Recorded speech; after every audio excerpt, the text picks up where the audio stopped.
Good evening. Thank you for joining us tonight. I'm Steve Shields, a Vice President of the Royal Asiatic Society, Korea. On behalf of Brother Anthony, the RAS President, and the members of the Council, I welcome you to lecture number 1432. The Royal Asiatic Society traces its beginnings to India in the late 1700s and was formally chartered in 1824 by King George IV. The Royal Asiatic Society of Great Britain and Ireland granted a charter to the Korea branch in 1900, the fourth year of the Gwangmu Emperor of Korea. RAS Korea expresses our sincere thanks to our generous sponsor, Asia Development Foundation, for their second year of support. We also thank our members who have paid their annual dues. Your dues provide essential primary funding for RAS Korea, and we appreciate your support. If you are not yet a member, we request a one-time admission of 10,000 won or $10. Full-time students rate is 5,000 won or $5. The donation page, which is on your screen, gives you the bank transfer information. And during the lecture, I will post in the chat box that information. Having said that, we would rather you join us as a member. It only takes a few minutes to sign up. Membership gives you unlimited access to our online events. Members receive discounts on RAS books, and you'll also receive our annual journal transactions. Our website is www.raskb.com, and I'll also post that in the chat box in a few moments. We are delighted to have with us today RAS Korea President, Brother Anthony. Brother Anthony was for many years a much-loved professor at Sogang University and has become one of the world's most prolific translators of Korean literature, especially poems and short stories. Tonight, Brother Anthony will share something of his life's work with us. After the lecture, of course, there will be time for questions and answers. So if you will now sit back, mute your mics, and that way we don't get background noise, we will begin our lecture.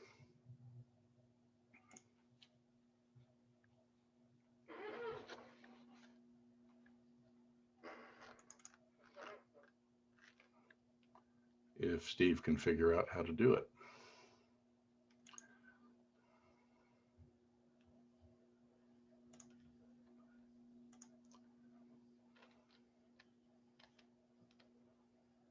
Steve can't figure this out. Give me a minute.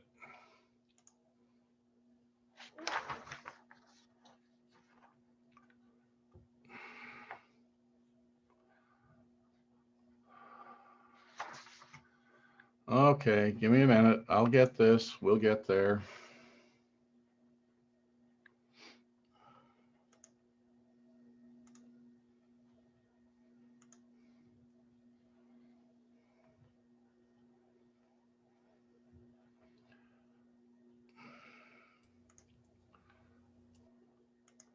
Zoom, you're making me look really bad.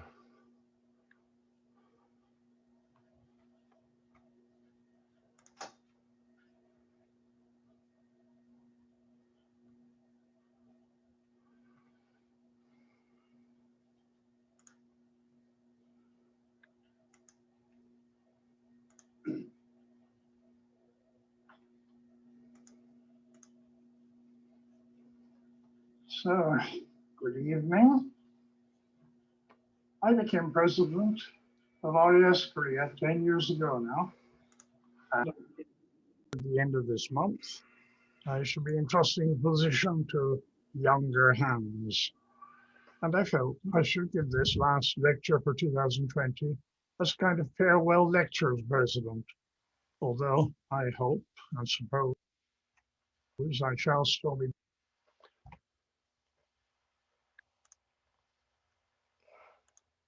Brother Anthony, I'm not sure that I've got this shared properly. Hold on, folks, just another minute. I apologize for the delay.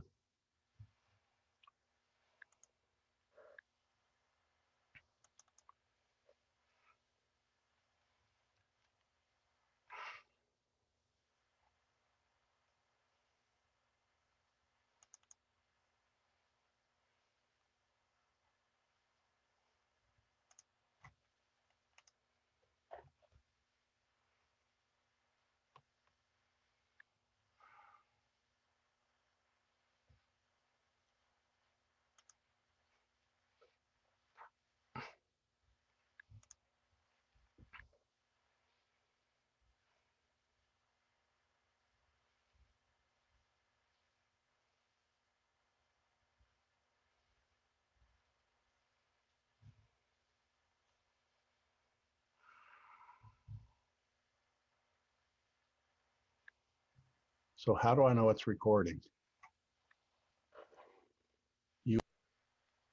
So we don't know.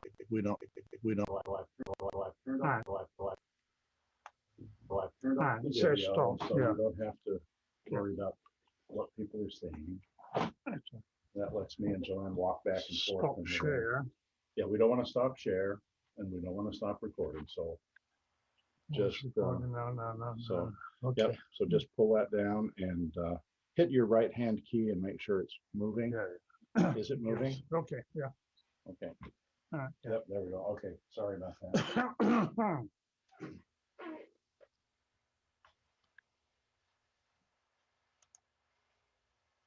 So, good evening. Let I me just became president of RAS Korea 10 years ago now. And at the end of this year, at the end of this month, I should be entrusting the position to younger hands. Can everybody hear us here and see the screen? Okay, great. Thank you. Go ahead, Brother Anthony. And I felt I should give this last lecture for 2020 as a kind of farewell lecture as president. Although I hope and suppose I shall still be logging into the Zoom events, which are the only possible RAS activities of present and into the future. Midway through those 10 years, in December 2015, the Queen of England awarded me an MBE for my contribution to Korean-British relations. One part of the contribution was my work as RAS president, and the other part, my work translating Korean literature into English, so that the English-speaking world could better understand how Koreans live and experience life. I'm most grateful, of course, to Her Majesty and to the ambassadors, but above all, to the members of RAS Korea and the multiple Korean writers whom I have met during the 40 years of my life in Korea. So I first began to publish translations of Korean poetry, then later some fiction, in 1990, 20 years before I became RAS Korea president. And by the end of 2010, I had already published some 25 titles. Now, in the past 10 years, I've published another 25 or so, and there are more on the way in various pipelines. I was not the first RAS president to translate Korean literature. The first was James Garth Gale, who, above all, gave the first ever RAS lecture in 1900 and was president in 1916, then later vice president. And he translated the Bible into Korean twice. But above all, he loved translating classical Korean poetry into English, but he found publishers for none of the poetry he translated. He included many poems in his History of the Korean People, which was later published by the RAS, and he included poems with other texts in the Korea magazine that he founded and edited 1917-1919. But he left a dozen or so completed translation projects unpublished still today.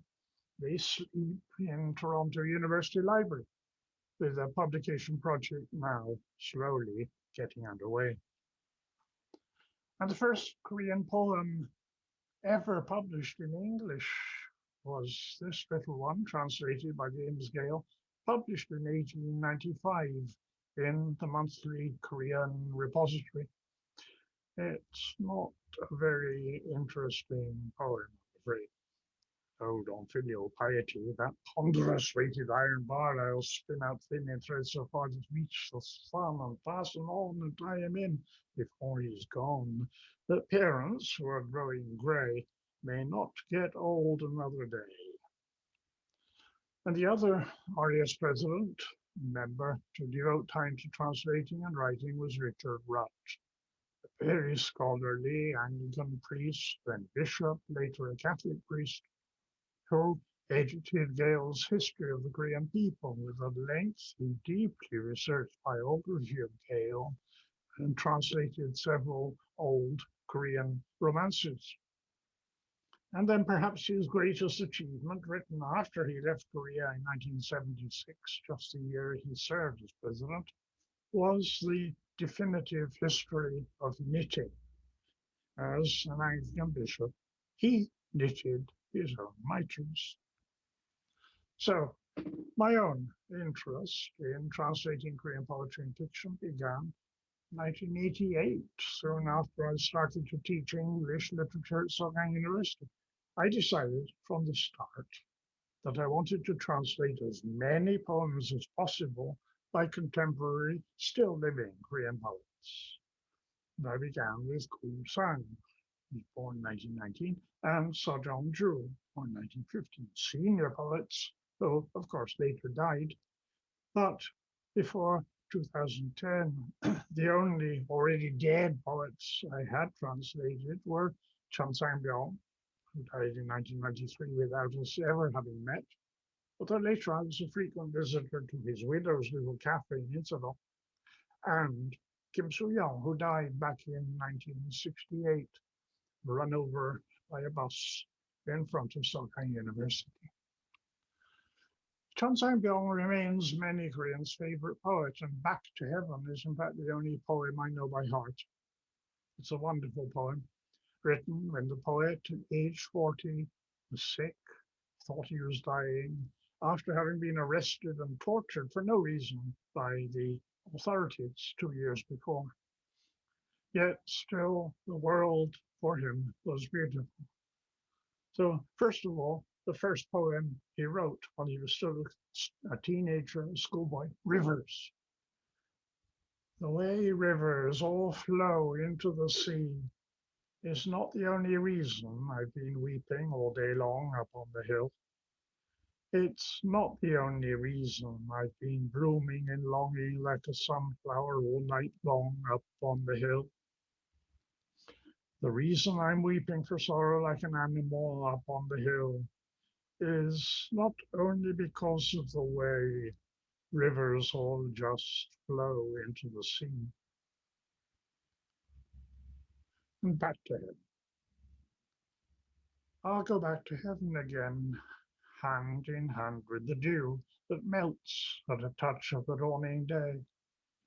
I'll go back to heaven again with the dusk, together just we two, at a sign from a cloud after playing on the slopes. I'll go back to heaven again.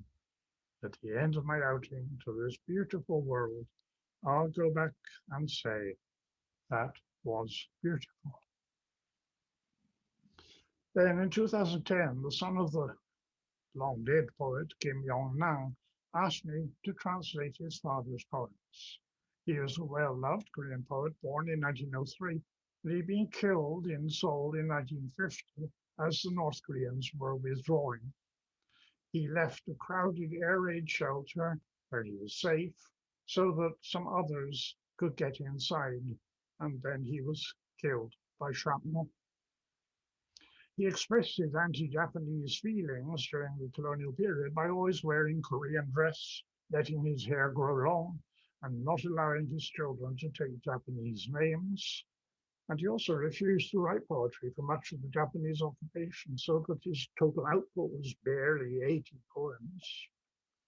And his son lives in the United States, forced to flee Korea for opposing Park Chung-hee. Koreans feel that Kim Jong-nam's verse is very musical, and he certainly loved music, traditional pansori as well as Western classical music. He was from a wealthy landowning family, and at least once he sold a field in order to cover the cost of going to Tokyo to attend a concert by the New York Philharmonic Orchestra. This is Kim Jong-nam's most popular poem, Until Peonies Bloom. Until the peonies bloom, I just go on waiting for my spring to come. On the days when peonies drop their petals, I finally languish in sorrow at the loss of spring. One day in May, one sultry day, when the fallen petals have all withered away, and there's no trace of peonies in all the world, my soaring fulfillment crumbles into irrepressible sorrow. Once the peonies have finished blooming, my year is done. For 360 gloomy days I sadly lament.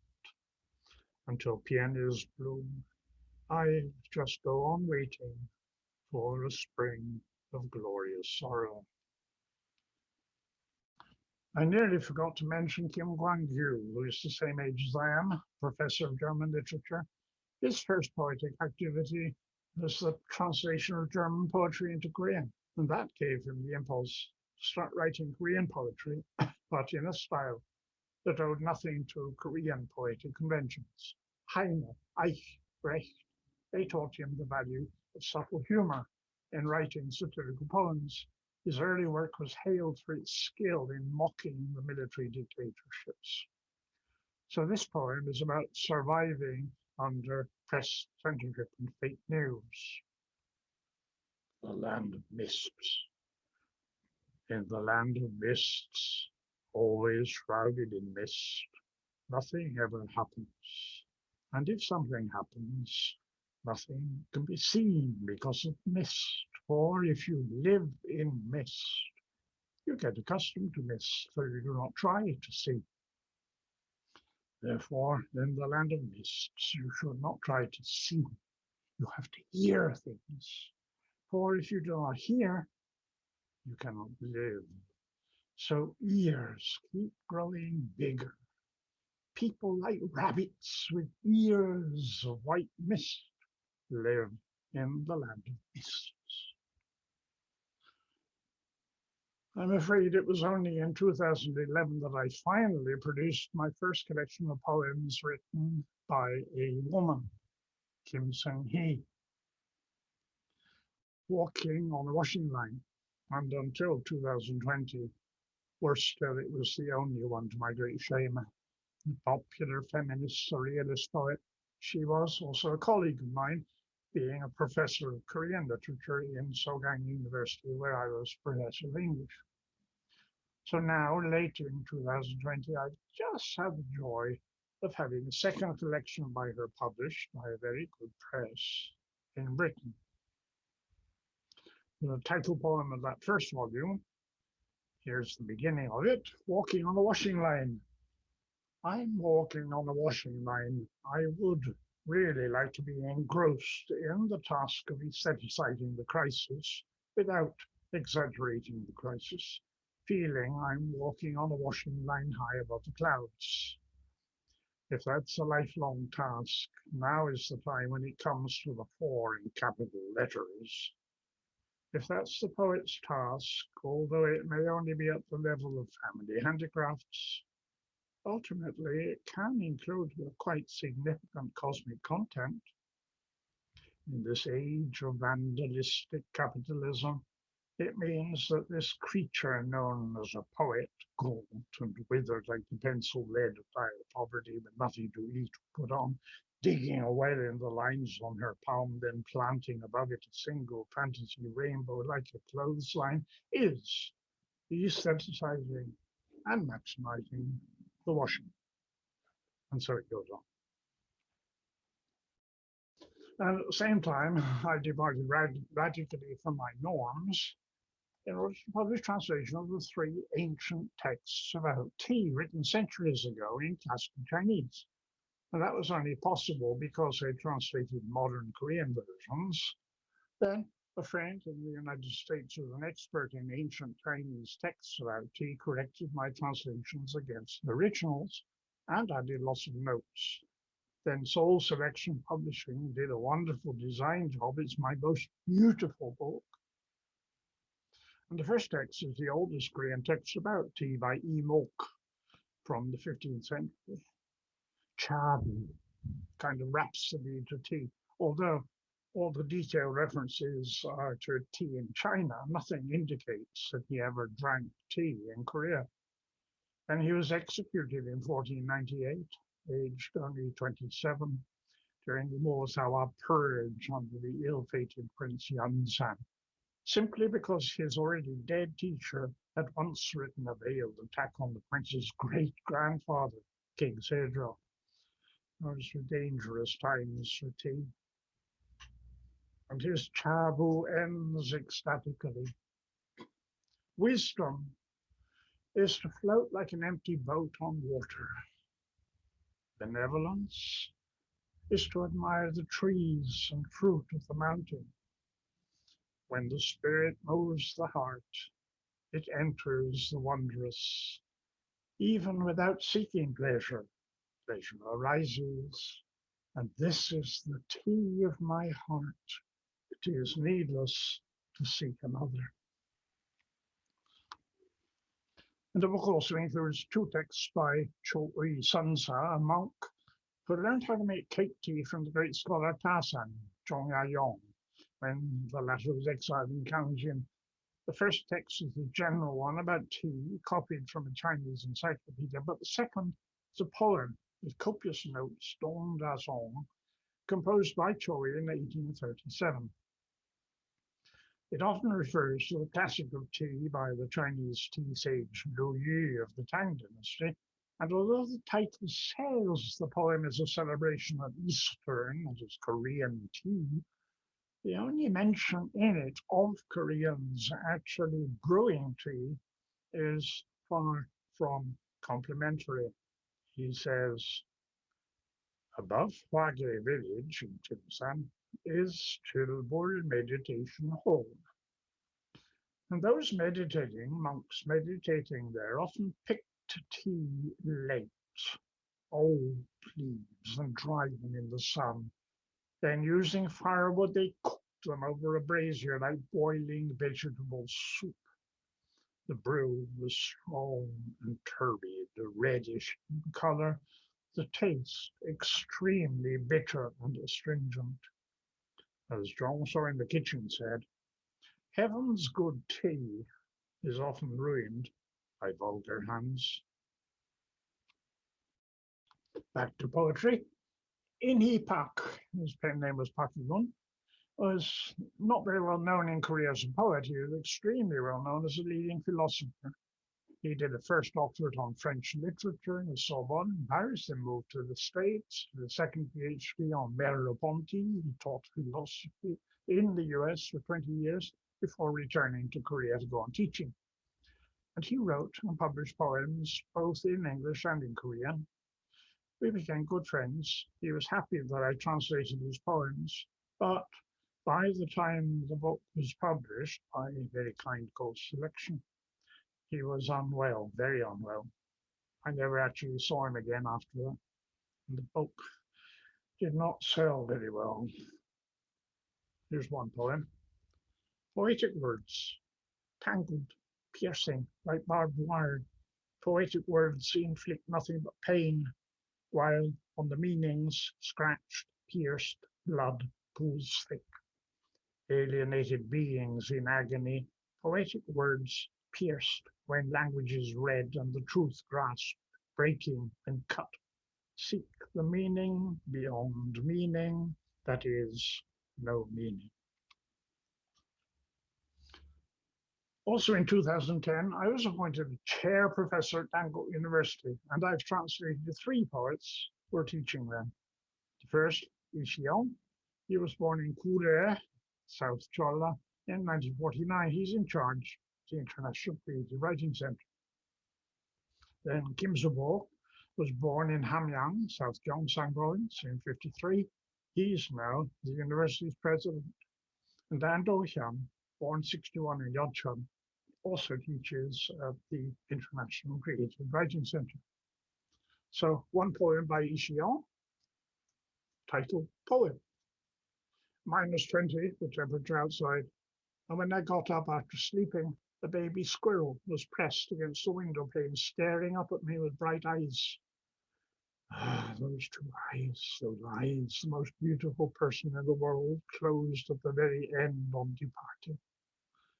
The moment I opened the window, that little squirrel raised its silvery tail in a flash and casually vanished into the morning sunlight that had just begun to spread. A poem by Kim Soo-bok, River. When the moon was full, Lake Baikal put its heart's rough waves to sleep within, entered its fully pregnant body, sent the umbilical cord far away, and made a river. Riding on moonlight, the river passed birch woods, crossed sleeping villages, past plains, reached the distant dawn sea, gave birth to islands one by one, then came back again. And a poem, rather well-known poem by An Do-hyun, One Coal Briquette. There are lots of other ways of putting it, but it's as if what we call life means becoming coal briquette for someone other than myself. From the day the floors first feel chilly till the following spring, the loveliest thing on all the roads of Korea is the briquette truck chugging its way up steep inclines with all its might. I eat piping hot rice and soup every day, but it's as if I had not realized that once the flame has caught hold, each briquette grows scorching hot, seeming to know just what's required of it. It's as if I have been unable to become a briquette for anyone so far, because I was afraid of the way once love has caught fully hold. All that remains is a sorry handful of ash. On careful thought, it's as if what we call life is pulverizing me in order to make a safe path where someone other than myself can walk at ease on slippery mornings after snow has fallen, and I had failed to realize that. You can tell that poem was written many years ago when people actually used briquettes for heating and briquette ash to make the pavement safe to walk on. Now the novelist. Novelist Lee Mun-yeol has rather faded from view recently after espousing right-wing, very right-wing views in multiple newspaper articles. In the 1970s and 1980s, he was one of Korea's outstanding writers. His first novel, Son of Man, sold nearly 2 million copies. Everybody bought it. Some even read it. In 1994 already, I translated his The Poet, a novel based on the true story of the 19th century wandering poet Kim Sak-kat. It's a very fine work with explorations of themes of inherited guilt, the mystery of pure poetry. I think it's Lee Mun-yeol's best novel. The English version was published by the Harville Press, a very fine press, devoted to translated fiction. So, after that, I felt driven to tackle this token novel, Son of Man. Seen as a critique of conservative fundamentalist Christianity, Son of Man was immensely popular among students in the 1970s and 80s when Korea's Protestants seemed to be on the Christian wave. Inspired by Lee Mun-yeol's reading in comparative religion, the novel's a double work. A detective investigating the murder of a former seminarian in Daegu discovers, and then we read along with him, a novel that the dead man had written about the legend of the wandering Jew and his conflict with Jesus about the nature of God. So, Son of Man was finally published in 2015, nearly 10 years after I finished the translation. It has not yet begun to sell the expected 2 million copies either. the effort it took to translate it and also Cohen's novel Little Pilgrim may explain why I have very little fiction to talk about now. The Colors of Dawn. It's an anthology of work by 44 20th century Korean poets that I guest edited with my colleague, Professor Sogang University of Sogang University Foreign Studies, English Department, in 2016, and it includes works by poets born as early as 1901, while the youngest poets in it were born around 1970. And to make it more appealing, the book starts with the youngest and then goes backwards chronologically so that the old, dead poets are buried at the back. It includes a brief history of the development of poetry in Korea during the period. It's definitely the most useful of my books. Some of the translations of poems by earlier poets were made by the senior poet, Kim Jong-gil.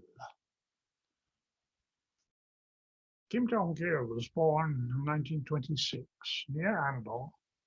He's recognized as a poet already in 1947 and 21. He studied at Korea University and became a professor in the English department there already in 1958. In 1969, he published his first collection of his own poetry in Korean, having already published a volume of translations of modern British poetry in 1954. He loved British and American poetry. He also enjoyed translating Korean poems into English, but he could never publish them as a collection, so he gave me the file, and I included many of them in The Colors of Dawn. I also translated many of his own poems, and the collection, The Black Kite, was published in mid-2017, but he died just before that, on April the 1st that year, only 2 weeks after the death of his wife. We often met. He was a venerable friend, and he had met almost all the famous Western writers of his time, and he even published essays about meeting them. Have I told you how I met T.S. Eliot in his London office? Oh yes, many times. It's just one of his poems from memory of his childhood. Christmas. Beside a glowing charcoal fire in the dark room, all alone, my elderly grandmother was keeping watch over a pitifully fading young life. At last, father returned home through the snow, bringing medicine. Ah, those red cornelian cherries father had picked after plowing through the snow. I was a baby animal, my fever-flushed cheeks being silently rubbed with the cool hem of my young father's coat. From time to time, snow beat at the back door. I have a feeling that that evening was Christmas Eve. And suddenly I've reached the age my father was then. That being something irrecoverable from long ago, in a town with Christmas drawing near, those welcome memories from the past come dropping down.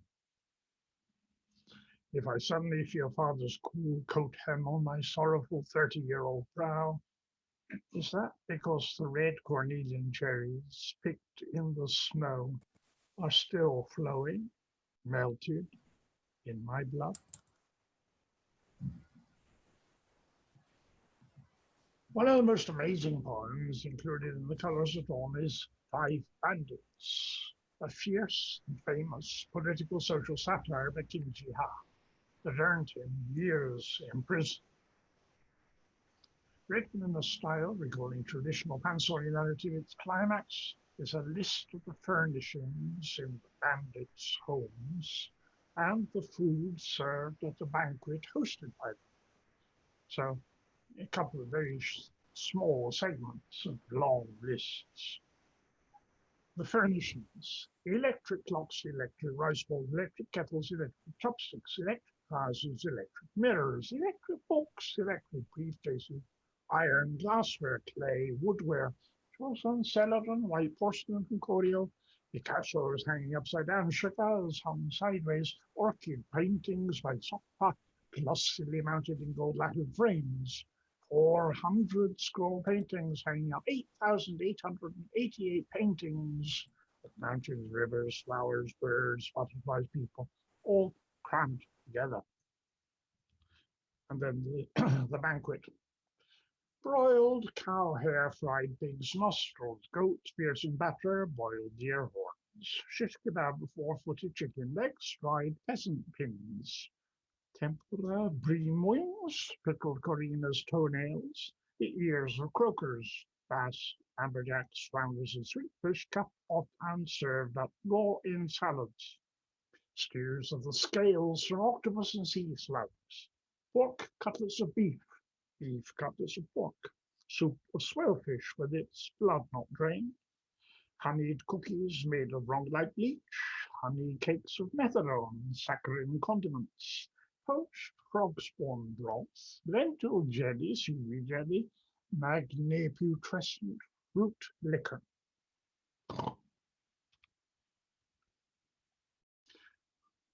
Do Chong-Wan was born in 1954.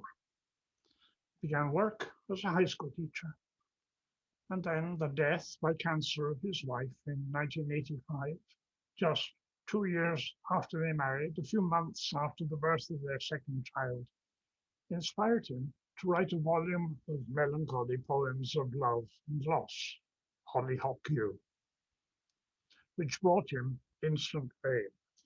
It has sold over 1 million copies. He later joined the movement to allow teachers to form unions, was duly imprisoned and lost his job. So with that, he joined the opposition to the authoritarian regimes and entered the National Assembly. From 2017 to 19, he was Korea's Minister of Culture, Tourism and Sports. His poems are popular. They're often inspirational in style. So a poem about his wife, addressed to his wife, beside your grave. If I return home, leaving a wild pink beside your grave, you rise as a cloud over a lofty peak and follow me. If I return home after offering prayers before your grave, you rise as an early evening star and follow behind me. If I return home, leaving a line from a song beside your grave, you follow me as an insect's chirping as far as the gate. If I return home, after letting fall a teardrop on your grave, you become a shower, and I'm soaked to the skin. Another very well-known poem by Do Chong-Wan, Ivy. At times when you feel that it's a wall, unavoidably a wall, then, without a word, ivy goes climbing up the wall. At times when we say that it's a wall of despair with no drop of water where not one seed can survive, unhurrying, the ivy advances. Hand in hand, several together, it climbs on a span's breadth at a time. It grasps the despair and will not let go until the despair is all covered in green. At times when we shake our heads saying, that wall cannot be climbed, one ivy leaf leads thousands of other ivy leaves and finally climbs over that wall. There are lots of other poets I've translated, several of them with Zhong and Yui.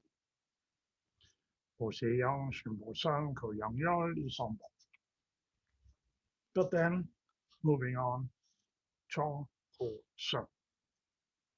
Chong Ho Sung is the most widely read and loved poet in Korea today, I think. He was born in Hadong, South Gyeongsang in 1950. He grew up in Daegu, and he spent many years now traveling as an inspirational speaker, invited all over Korea to give talks to citizens groups about love, life, hope, sorrow, death. His poems are often sorrowfully lyrical, and many of them, 70 or 80 of them, have been set to music by some of Korea's most popular folk singers, including Taizé, Han Hwan, Lee. So I published translations, 2 volumes of translations of poems by him. And when we visited Los Angeles together some years back at a reading, he read the Korean, I read the English, and then we listened to a recording of each poem being sung. That was nice. So Jong Ho-sung has to be one of my favorite poets too. We're close friends. Well, he was born on my birthday, 8 years after me, but on the same day. That's nice too. So some poems by Jong Ho-sung. A drink. Life has never bought me one drink. Many a time I've shaken out my empty pockets in a tent bar at the end of a blind alley to buy life a drink. But life has never once bought me one drink, even on snowy days, even on days when stone lotuses without a sound bloomed and faded. It's a very popular folk song. To daffodils. Don't cry. To be lonely is to be human. To go on living is to endure loneliness. Do not wait in vain for the phone call that never comes. When snow falls, walk on snowy paths. When rain falls, walk on rainy paths. Black-breasted longbill is watching you in the bed of reeds. Sometimes even God is so lonely he weeps. Birds perch on branches because they're lonely. And you are sitting beside the stream because you are lonely. The hill's shadow comes down to the village once a day because it too is lonely. And the bell's chime resounds because it too is lonely. The people I love, I told myself. I do not love people who have no shadows. I do not love people who do not love shadows. I love people who have become the shade beneath a tree. Sunlight too needs shade to shine bright and dazzle the eyes. Sitting in the shade of a tree and watching the sunlight sparkling between the leaves, how beautiful the world is then. I do not love people who have no tears. I do not love people who do not love tears. I love people who could become one teardrop. Joy, too, is no joy without tears. And is there ever love without tears? The sight of someone sitting in the shade of a tree, wiping away another's tears. What quiet beauty that is. Hanging a wind chime. On my way home after meeting with the reclining Buddha's Runjusa temple, I hung a wind chime on the eaves of your heart. When the wind blows from far away and the wind chime rings, know that it's my heart longing to see you that has come to visit. And that visit to Undersa, underlies that poem, inspired a whole booklet, fable. This fable, Loving.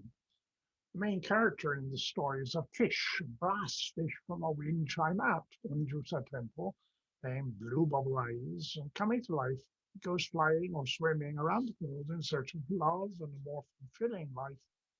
And during the search, guidance is given across the miles by the recumbent Buddhas of Unjusa. Finally, Blue Bubble Eyes understands what love is and returns to be reunited with Black Bubble Eyes, the brass fish who's been waiting under the winter at the other end of the temple all through. And that was published 1 month ago by Soul Collection. We also published this one, Lonesome Jar, Hangari, 20 children's stories for grown-ups, fables offering wisdom and insight into life's challenges. First story, giving the book its title, is about the very first hangari made by a young potter. And the jar's unattractive appearance causes it to be set aside and forgotten. After years of humiliation serving as a pot holding urine, the hangari finally becomes a resonance chamber for the great bell in a temple, making it sound truly beautiful. The jar's endurance has allowed it to find the true meaning of its existence. There are 20 stories like that. At last, another woman poet, Yuan Jin, only the second female poet I published a large selection of. She's a senior Korean writer, highly esteemed poet, essayist, novelist. She was born in 1941 on the outskirts of Andong, and her poems are light explorations of familiar themes, evocations of her Catholic faith. Several of her poems deal with the challenges of advancing age. The sound of rain receding. I awoke to the sound of rain receding. I did not realize it had come like the sound of an ebbing tide. It was discordant notes approaching, then withdrawing. A misty dark, not fully washed by the night rain, a sound of regrets and disappointments, following behind with dragging heels, seen from behind like a silhouette looking back to no purpose, a sound of night rain, the color of Indian ink departing. It seems as though it's bound to return before this night is over. I hear it going away, so certainly it came, and not night rain alone. Youth too, and love, and chances to come without our realizing it, and then as they go, we just recognize it as the echoes of their going are clearer with age. Whatever comes must surely go, be it time, night rain, individuals, everything. So, at last, Hope is Lonely, a collection of recent poems by Kim Sung-hee. It's my latest publication. Was only just printed by Art Publications in the UK, not yet actually available. It's coming. A wonderful publisher they are of world poetry and translation. So Kim Sung-hee's poetry, strongly female, feminist, deeply personal, at times surreal, always humane. So here's the title poem for that collection. Hope is lonely. People often say that despair is lonely, but I reckon that hope is even lonelier. Despair might be termed the piece of gravity. For a pig to become bacon, all it has to do is let go of everything and subside into a pool of blood. And still its head is grinning pink. Despair has a similar warmth of sorrow. Hope sometimes provides first aid, but there may sometimes be people who dislike hope's first aid, maybe. Reckoning that despair offers more comfort, following a bright ray of sunlight trembling in the breeze, I came from afar to obtain medicine, but being already convinced that medicine has no effect, your sickness grew worse. The cactus, hope's totem pole.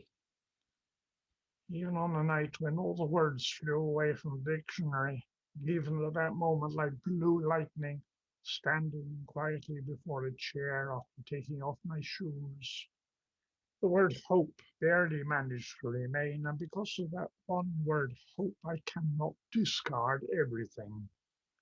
The word hope prevents the world's ruins from being completed. Beating on my breast and asking why I don't let the ruins continue, rather because of that hope. There are frighteningly lonelier times. The cactus Hope's totem pole. It's an order to love still more fully until blood flows freely. Though I want to escape, put an end to it, that bright sunshine being shared out for no reason, such a pity, like blood spreading in water. Hope and I. Hope is a life sentence. Hope is lonely. Then there's Cohen. For a long time, he was Korea's best-known poet. Familiar poetry festivals worldwide now in disgrace. What many consider to be a founded Me Too accusation. He lives secluded life, continues to write, now in his 88th year. I published 10 volumes by him. I've still got 2 more, if ever, one day, maybe. And then there are poets I translated but not yet found a publisher for, the mysterious poet Shin Yong-mo and the worker activist poet Song Yong-dong. So a poem by Shin Yong-mo, unpublished, but not very published. Fearful Sorrow. No snake can know what it feels like to sit down and rest, what it feels like to sleep lying down. When I flop down onto the floor, when I collapse and roll about the floor as though my limbs have vanished, no snake can know. But the reason why frogs croaking suddenly stops in a pond after the lotus leaf opens, hiding the night star, like a snake passing, the reason why the light goes out suddenly in that house. And nothing goes first. I'm Song Yong-dong. After being deceived by time a number of times, I've got used to it. If I start to feel that a season has lasted too long, that moment is the tenderest green. And whenever I felt inclined to give up, saying that there's no way out in sight, not even the side of needle's eye, behind my back, another wilderness world is approaching. Let's not let ourselves be deceived twice. When you feel like putting an end to your life, that's summertime, opportunity time, telling you to blossom most beautifully. Love never comes as something elderly. Even if only a single day remains, still we can grow sincere again. Briefly, turning from poetry, since the pandemic began, I have had nothing better to do than translate 3 full-length novels by women writers. The first by Igami will be published, in 2022, The Picture Bride, set in Hawaii, and the other 2 by Kong Ji-young are still knocking on publishers' doors about failed love. Anyway, they're all about understanding others, how to love others, and these are being dealt with by a literary agent, my first experience. Anyway, finally, I've been busy with other projects, and especially involving the revolutionary poet and activist Park No-hye. Park No-hye was born 1957, Hampyeong in South Cholla, and his original name was Park Ki-pyong. Then, working as a laborer in various factories in his teens and 20s, he began to reflect and write poems on the sufferings and frustrations of the laboring class. He took the pseudonym Park No-hye, Nodong, labor, Hae, Haebang, liberation, and published his first collection of poems, Nodong Sebyok, in 1984 under that name. Nobody knew who he really was, above all not the police and the intelligence agency. 7 years he was active underground, finally arrested in 1991. After 24 days of torture, he arrived at his trial smiling broadly. The prosecution demanded the death penalty. He was finally sentenced to life in prison as an enemy of the state. While he was in prison, a second and third poetry collection was published. Amnested in 1998 by President Kim Dae-jung, he helped establish a social organization, Nanomunwa, Culture of Sharing, with Koreans concerned to live communitarian values as a response to the great challenges confronting global humanity. So from that first collection, Dawn of Labor, the war-like night shift once over, I pour icy soju onto my aching heart. Oh, I can't go on like this much longer. I can't go on like this forever. With 3 wretched meals a day, covered in grease, in a trial of strength, all my energy squeezed out, struggling through this warlike labor. Can't go on much longer, can't go on forever. I have no choice. If only I could get free, exhausted, phantom-like. If only I could fly free of my fate at 29, but I have no choice, have no choice. Apart from death, I have no choice. This tough life, the yoke of poverty, this fate, I have no choice. Into my drooping body, for the sake of tomorrow's approaching workload, onto my aching heart at dawn, I pour icy soju, longing for a tenacity stronger than soju. I pour wrath and sorrow.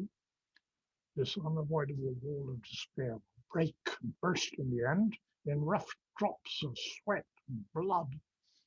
As for the sake of our calmly breathing, growing love, our fury, our hope and unity, we pour a shared glass of icy soju onto our aching hearts at dawn until a new dawn for workers comes rising up.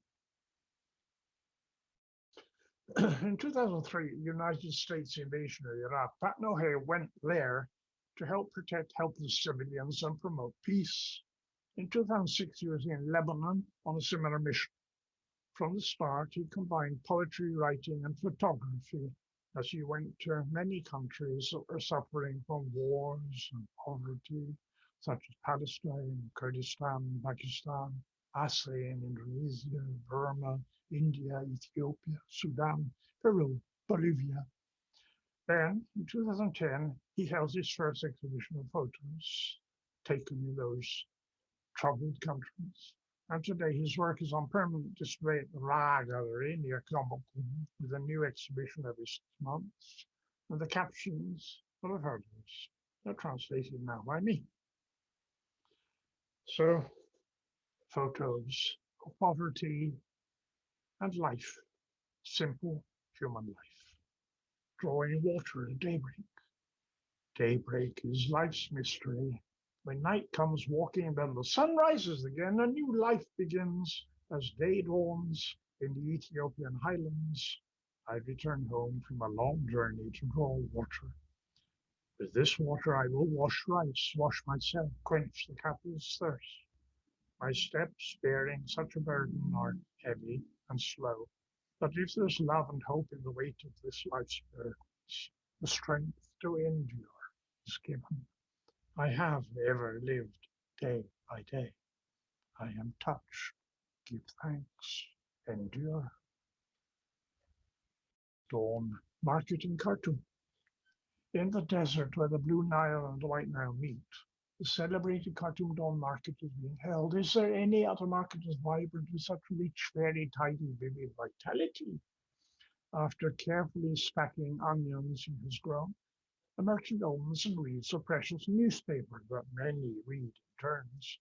Eating and living are the first priority, of course, but I need to know how the world I live in is going. He reads about the world with bright morning eyes. Harvesting potatoes on the Andes Plateau. This is the day for harvesting potatoes by the villagers' combined labor on the Andes Plateau, birthplace of humanity's potatoes. The owner of the field whose turn it is today is grateful. We, of necessity, need each other, so he thanks all who thus share their strength. glad to see all the faces gathered together. He keeps handing round cups of chicha corn liquor as the icy wind from snowy peaks dries their sweat. The sound of young men and women singing, talking, and laughing is never ending. And so, finally, this is my favorite and my farewell message.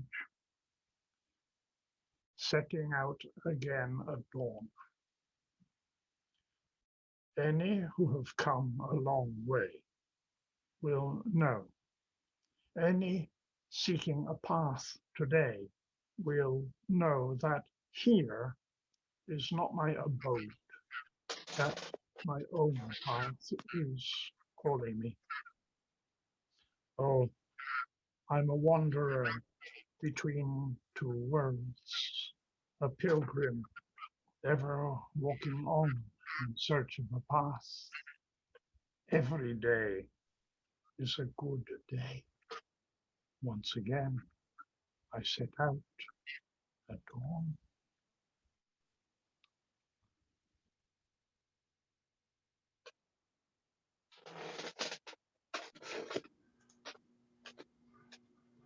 Wow. Thank you very much, Brother Anthony. Well, Time thank for you your- for recording all that. Time for your questions and Brother Anthony's answers. Wave your hand at me or just turn on your mic and toss out a question if you wish.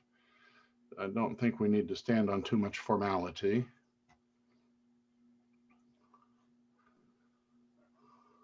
Okay, Mark Caprio. Mark, go ahead and. Yeah, thank you for the nice talk, Brother Anthony. I'm just curious at what differentiates between a good poem for you and a bad poem. When you decide to translate something, what are your criteria for choosing a poem? I don't know. I don't think I often think in terms of good and bad. If I've decided to translate somebody's poems, I'm going to give them the benefit of the doubt and reckon that probably what they've written is worth translating, else I wouldn't be doing it. I'm not very sure about what the criteria are for anything that I do. It all just happens. Is that okay? I guess so. It'll have to do. It'll have to do. I mean, there are lots of bad poems in the world, and there are lots of poems that I have not translated and will not translate. But what one person's good poem might be another person's bad poem, and vice versa. What does a poem do for you, though? What moved you to translate something?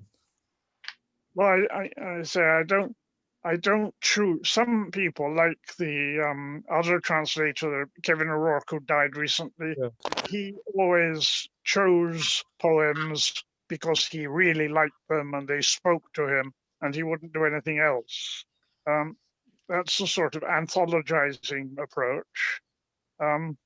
My commitment has always been that if I start translating somebody's poems, I reckon that it's because that person, that poet, has something to say, but the poet is going to say it in all sorts of different ways, in all sorts of different poems.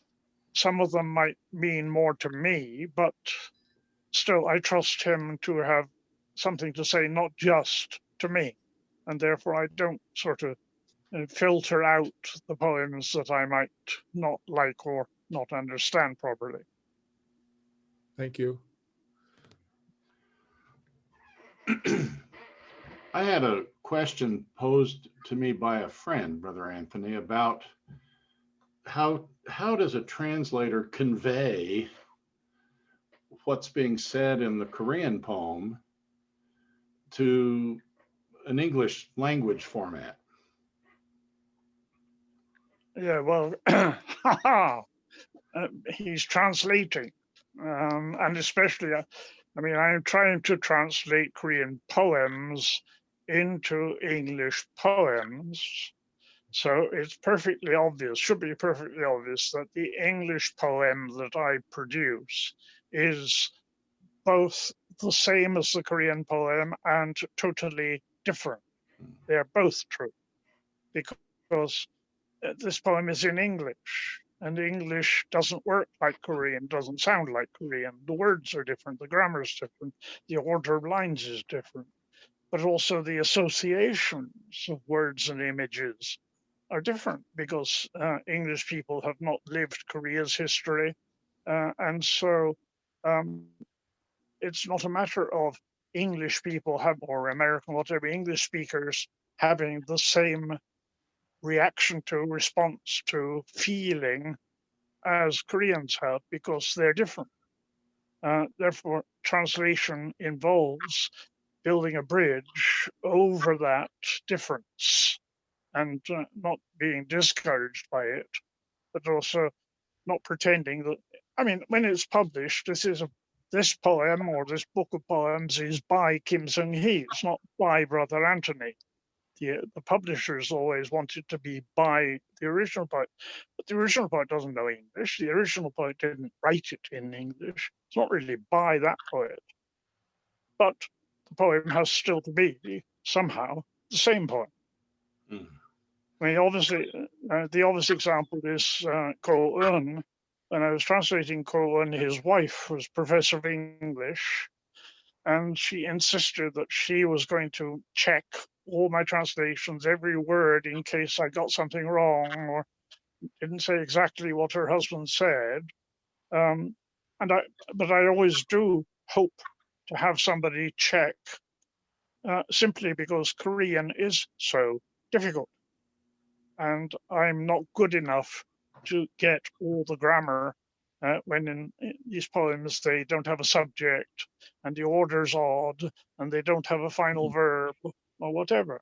So I like somebody to say, well, that's not quite what the Korean meant. Okay, then I'll try and make it say more, but there's no total equivalent. I like the metaphor that you used of building a bridge. I think It's a that's, bridge. I mean, translation is about bridge building yeah. or as you're fording a stream or whatever you like, but from one side to the other, and it's a long journey. Yeah, yeah. Please take a minute, everybody, to take a look at your chat box. I think Jocelyn, you've made some really helpful comments in the chat box. This one that just came up was the choices that you have to make when you're translating poetry or songs. What do you think the most important thing? What is the most important thing not to change, Brother Anthony? How do you deal with syntax? Wait, sorry, who's what? Okay, there's so many choices that need to be made when you're translating poetry or songs. That's right. What do Well, you think is the most important thing not to change? Oh, I For don't know. example, how do you deal with syntax? Oh, well, syntax is totally different anyway. I mean, Korean and English could not be more different. So you can't possibly, you're not writing Konglish. So that's why I say you're writing a completely new poem that will somehow convey the essence of what the Korean says, but to a reader who is not Korean in a language that is not Korean. And if you're translating a song, the question is whether you want the words to fit the music or not. Yeah. That's another issue. I couldn't begin to do that. Jocelyn can do that. That would be interesting to try. Oh yeah, well we do, but Sure, yeah. You have to take it much further away. It's like when you're singing opera in Italian, then you translate that into English because people don't know Italian or something. Yeah. But the main thing, I mean, each poem has something essential. Sometimes, of course, if the poem in Korean is essentially powerful as language, that poem is often virtually untranslatable. it just doesn't work because it's the way the Korean language sounds and works in its own unique way, and something that you can't translate because the English is going to be so different. The big challenge when you're translating, one of the biggest challenges, something I can't do really, is when you have wordplay. Puns are terrible. Puns are impossible. I can't deal with puns. Yeah. You know, I can never find an equivalent pun to a Korean pun. Yeah. Are there any other questions that you'd like to ask Brother Anthony while we have him captive here? John, go ahead, John Jackson. Can you hear me? Yep. First of all, I will again say that I'm very happy that these are all being recorded because frankly speaking, I was a little overwhelmed with what I saw tonight. Yeah. I'll go back and look at it with the my mouse on the pause button because I feel like when I go to see a play by Shakespeare, I want to stop it and pause and savor what is just flowing past me, and also to think about it, and it will generate some other, you know, memories or whatever in my own life. So I'm glad that this is being recorded so I can go back. I don't have a lot of experience with Korean poetry. After seeing this, I am going to make some time to enjoy Korean poetry. And I'll start with going back over your lecture tonight. I'm very impressed and salute to you for all that you've done while you've been in Korea. It's very impressive and very beneficial to everyone who knows about it, and many people don't know about it. And, you know, after you're gone, many people are going to continue to know about it. So you have made a great contribution, I think, to understanding Korean sentiments and Korean literature and poetry, and I'll thank you for that. And also you mentioned, I cannot remember the poet's name, but I will go back and look into his poetry. But you mentioned one of the poets whose poems had been, the lyrics had been used by Korean songwriters and singers, An Ji-hwan. Yeah. Well, Chung Ho Sung. I say 70 or 80 of his poems have been put to song. They're mostly folk singers. Chang Sa-ik, An Chi-hwan, Lee Dong-won, these famous folk singers of the 1980s, 70s and 80s. They loved his poems and they adapted them, you know, singing with a guitar, rather melancholy. Right, I was wondering if you could, on the Facebook page for the Royal Asiatic Society, if you could put the songs that have been, the poetry you mentioned has been used in songs. I would enjoy, as many people will probably, to go back and hunt up the songs and listen to them and have a new experience, and also be introduced to some Korean folk singers that, you know, we may have just missed out on totally. Right. Yeah. Could you do that on the Facebook page? Okay, then let's try. Okay, thank you. Thank you. Thanks, John. Brother Anthony, Jocelyn has another question here in the chat. Did the poet of Beside Your Grave mention pansori at all? Do Chong-hwan? No, I don't think so. Okay. Not to me. I mean, I haven't met him very often. He's a busy man, being a politician. But yeah. I don't think it's so much related to pansori. I mean, Kimchi has Five Bandits was very clearly, explicitly based on pansori rhythms. That's where I find pansori, but Do Chong-han, I wouldn't have said so. It's more lyrical. As I say, it's all this about loss and pain and grieving and all that.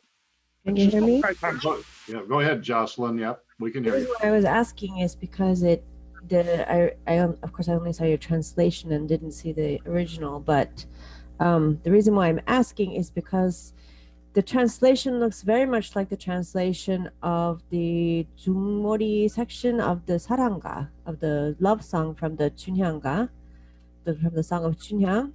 And it's using very similar words and very similar constructions. I don't know. I don't know. That might be you. I don't know. Brother Anthony, did John Dunbar not twist your arm into translating a song or two some time ago? Paul asks that. I don't know who Paul is exactly, but Paul asks that question. Yeah. Did John Dunbar not twist your arm into translating a song or two? I don't think so. I can't remember. It doesn't ring a bell. Okay. Maybe I said no. I may have done. I don't know what I'm doing. David Kendall asks or makes this comment, and it may John says I did, so I did. Yes, okay. surely. Okay. John right. can tell us what I did. Okay. All right. David Kendall says, I'm watching with a Korean friend. He was amazed to see that Brother Anthony was able to translate so many Pak No He poems. We're curious if the military government ever pressured him to stop. No, but I translated them last year. Okay, I think you said Pak No He was in jail for some years? Yeah. I mean, they wanted to sentence him to death. Okay. This is 1991, so this is post-military. It's coming into Kim Yong-sam, No Tae-yoon, Kim Yong-dae. Okay. Kim Yong-sam let him rot in prison. It was Kim Dae-jung who got him out. But I had no contact with him at that time. When I first translated Ko-eun in 1991, and that was published in the States, and I only learned afterwards that there was in fact an order from the government that nobody should translate Ko-eun because he was a dissident. But nobody told me. Okay. Nobody told me, so we published anyway. Yeah. I never got in any trouble with that kind. Yeah. Kim Ji-myung, go ahead and ask your question, please.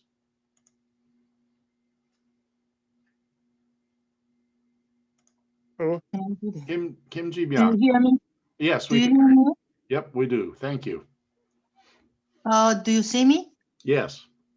Oh, you see me. We see you and we hear you loud and clear. Thank you, Brother Anthony, for the detailed speech on your life, on your translation work, and thus so many works of poetry, which are all seem very important for bridging the two cultures.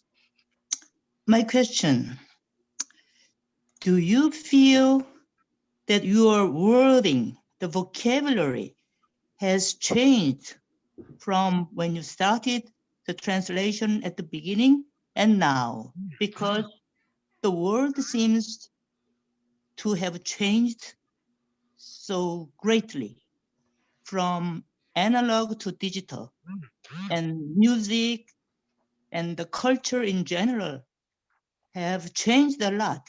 So I wonder if you feel the pressure from such changes.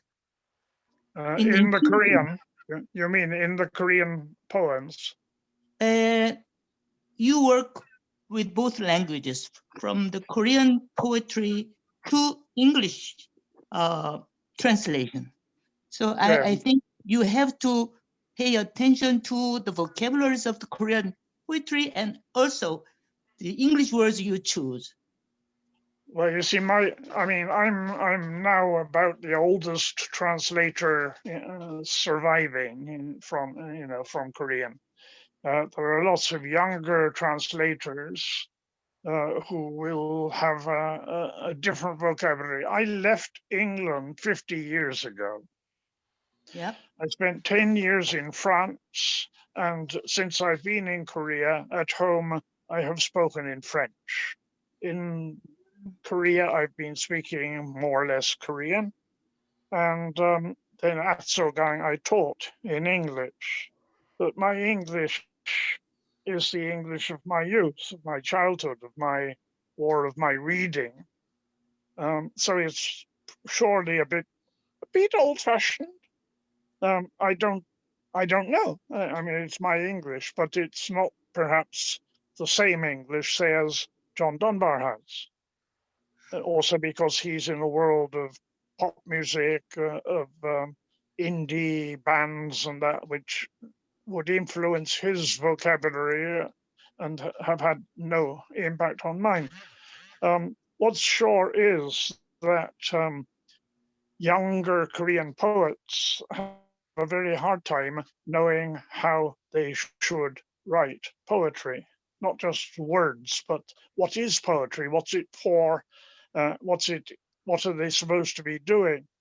The older poets had models. Some of the very old poets, their models were Japanese, and through the Japanese, they had their models from Mallarmé and Baudelaire and so, but on the whole, modern Korean poets do not have access to good translations of modern Western poetry, for example.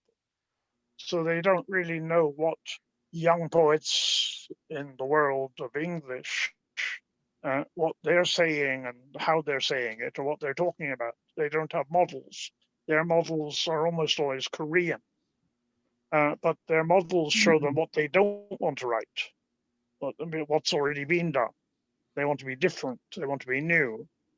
But it's much more difficult to be different and new when you have lots of sort of old-fashioned stuff that you don't like or want. So I don't know, but it's an interesting question. Interesting question. I say my English is my English for what it's worth. Yeah, I say the younger generation, their English will be a bit different, Korean changes much more. We used to say that in high school, the third year of high school, the students in third year of high school could not really understand what the first year in high school were talking about because of their slang. Slang changed every year in, say, 20 years ago in Korea. I'm not sure if that's true now. But of course, now nobody is using grammar. And then worldwide, nobody knows how to spell anymore. If you look at Facebook, it's full of bad spelling. So, I'm not sure what's happening to language. It's not very good. John Dunbar's put up in the chat box a downloadable file that I believe contains the song that Brother Anthony translated for him. So yeah, Jocelyn makes a comment about rap and how that's changed language too. Let me go to David Tizard. He has a question. David, go ahead. Yes, fabulous presentation, Brother Anthony. I think the selection of poems was marvelous. My question is this: you've spent a lot of time on the work of, say, feminist poets like Kim Sang-hee, labor activists or peace people like Park No-hye, then Kim Kwang-gyu, An Do-hyun. How have the translations affected you, the translator? Spending your time going through all these different people in Korean society, from feminists to labor activists to literary heroes, you've spent time with their work. Has that affected you in any way going into all these fields? Or Oh dear, I don't know. I don't know. I say I've been doing this now for all this time, 30 years. And I started with Kusang and then Sogang. I mean, Sogang for Koreans, you see, Sogang started to write in the 1930s. And his poems had a huge impact on the Koreans when they started to read Korean literature after the war, because of course they couldn't get the books during the war. But Sogang after the war was a tremendous influence by his sensuality, his intense imagery, and so on. So I translated all his poems until 1960. But at the same time, I translated Kusang or Kim Kwang-gyu, both of whom made no attempt to be, in that sense, poetic. They both wanted to use ordinary language to say ordinary things about ordinary life. Kusang is all the time walking along the river bank and looking at the pollution. Or Kim Kwang-gyu, okay, a bit of humor. But then Kim Soo-young was very much more intellectual. He was a modernist. His first poems were quite difficult. And then after the April Revolution, then he suddenly realized that poetry needed to have a social role, needed to be accessible to people who were not that highly educated in literature. So I know all this, and I've been swimming, bathing, drowning in it for 30 years. But I don't know. I don't know. What it's all there somewhere, I suppose. That I mean, my Korean is not good enough for me to say, oh, my Korean was influenced by the poetry. My Korean is chatty in speaking. It's always difficult to bring a good discussion to an end, but we do have to end. Thank you all for joining our lecture tonight. Before we go, I have an important announcement. Brother Anthony has served as president of RAS Korea for 10 years. He was first elected to a 2-year term that began in January 2011. He was reelected to 4 successive terms of office, but now has asked to retire. I have the honor of succeeding him as president and will begin my 2-year term in January. Your first 2-year term. My first act as president on January 1st will be to sign a document granting Brother Anthony the title of President Emeritus. I believe this is the first time in the 120-year history of the RAS Korea that such a status has ever been given. We have many distinguished past presidents, some of whom are still living, but none has served the RAS for such a continuous long term. Only Anglican Bishop Mark Trollope exceeds Brother Anthony's total term of office by 2 or 3 years, but Bishop Trollope's terms were not consecutive. There were 3 different terms that he served. We have also donated in Brother Anthony's name to the Korean Association for Children with Leukemia and Cancer.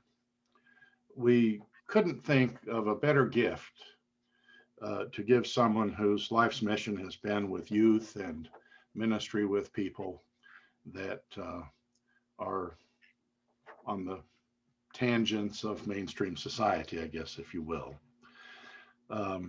I'll make an in-person presentation to Brother Anthony at the first of the year, but we wanted to announce this today. Brother Anthony, thank you. Thank you, Steve. Thank you so much. Service. Thank you very much. Our next lecture will be about a month from now on Tuesday, January 12th at 7:30 p.m. Join us by Zoom for a lecture with Professor Michael J. Seth, who will be rising at 3:30 in the morning to join us. He teaches at James Madison University in Virginia in the US. Seth has written a concise history of Korea, concise meaning about 700 pages, that covers from the ancient times through the 21st century. It's almost right to the current times, including chapters on North Korea and what's been happening in parallel with South Korea since the two countries, or since the single country was divided into two. So Dr. Seth's topic will be, is North Korea a failed revolution or a failed state? That ought to be interesting. We look forward to seeing you there. May your holidays be bright and COVID-free. May the new year bring vaccines and blessings and free travel once again. Sehe bok mani padaseo. Good night. Thank you. Good night.